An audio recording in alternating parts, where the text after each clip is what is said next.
Coming up on holiday time in New York City, it's probably the coolest time ever to visit the city. And the best tour you'll find is the one that Peter gives. He'll take you all over Manhattan and all over the boroughs. And by the way, at a time when it's been abnormally warm in New York. Yeah, and just absolutely gorgeous. I mean, we got some rain yesterday, and I think it's raining now. I can't see from where I am. But the weather has been just an absolute delight. It did rain here, too, last night. I went to bed last night, and I left my sunroof open. What an idiot. Luckily, in the car or your house? Yeah, in the car. Sorry. I wish I had a sunroof in the house.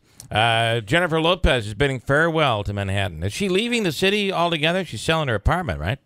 Yeah, I know. You know, as your chief correspondent, I have to pick and choose what true tales I'm going to share with you and your nice listeners. And there was absolutely no reason for me to have that as my lead story, so to speak, other than I wanted to show everybody a picture of her bathtub. Unfortunately, she's not in it, but at least you can fantasize. This thing would sell for what, $26.95 million? Yeah, I don't know. I mean, how do people? Well, I guess how do people? I mean, to accumulate that kind of money, which in New York City is not a big deal, because I always point out we have 600,000 people here who are classified as millionaires. So I guess my other purpose in presenting that story this week is to show that most of your listeners are losers. Okay. You know, the big complaint up here, and you probably would not even recognize this complaint, but up here the big complaint is potholes. What's the complaint in the streets of New York City? Oh, it's terrible. It's absolutely. I mean, we got the money, we got the people, we got the equipment, but I just bureaucratic screw up, and it really gets very, very bad. And not only does it cost billions of dollars to fix them, every time something happens to your car, if you report it to the city, the next thing is a lawsuit. Right. And, I mean, the people are making occupation around it. It's just unbelievably jarring. But they're working on it. And the figure they said, which sounds unbelievable, that they fixed so far 207,000 tire-smashing craters. And so they report it, and they get money for if damage is done to the car. I didn't know that.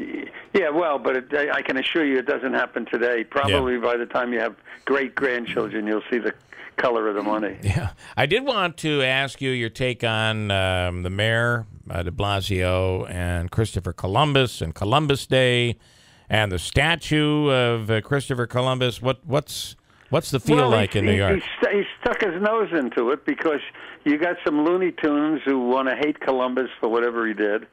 And, I mean, from what I've ever read in history, he wasn't a very nice fellow. But, you know, if you're a captain on a ship crossing the Atlantic, you probably can't be too nice and too sweet.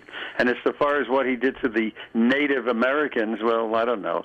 But anyway, so there's people that want to rip down the statues. Yeah. We have 7 statues to Columbus in New York City, and they were put there to make the Italians happy because he's Italian, and they were put there to make the Hispanics happy because the trip was funded by the Spanish people. So now you have people coming along and saying, let's rip it down. And a couple of times in the last week or so, the one on 59th Street, which is probably the most famous, has actually been attacked. And by the way, just as a point of historical point, he never came to America, you know. He ended up on Hispaniola, which is the island that has the Dominican Republic and Haiti. You know, when you see this all over the country, but not as much anywhere else as in New York, and that is old clock towers. And it's actually a story right now in New York. The fact that the time is always wrong, right, on the clocks. Yeah, well, there's a big clock that's facing Manhattan. It's in Brooklyn, Queens side of the thing. And it's on top of the Watchtower. They have a big operation there. You know, those are people that come around with the Bibles to your house and what have you. But it has the wrong time, and it's had the wrong time for about 3 weeks. And, you know, if you got thousands of people who are using that as their center focus, they're getting screwed up. And also, we got a lot of ferries that go back and forth across the East River. So it's also said that there are people that are missing the boat. Ooh, that's where that expression comes from. Because the clock is wrong. There's a picture of it on the website. It's really very funny. Also, a picture of that New Yorker magazine showing Hillary as the winner. They printed the right. Yeah, isn't they it were great? Sure she was I ran win. across a copy of it and had to share it with you and your nice listeners. That was the cover that they were going to run when she won, and that she was so positive. They were so positive she was going to go win, that she was going to win.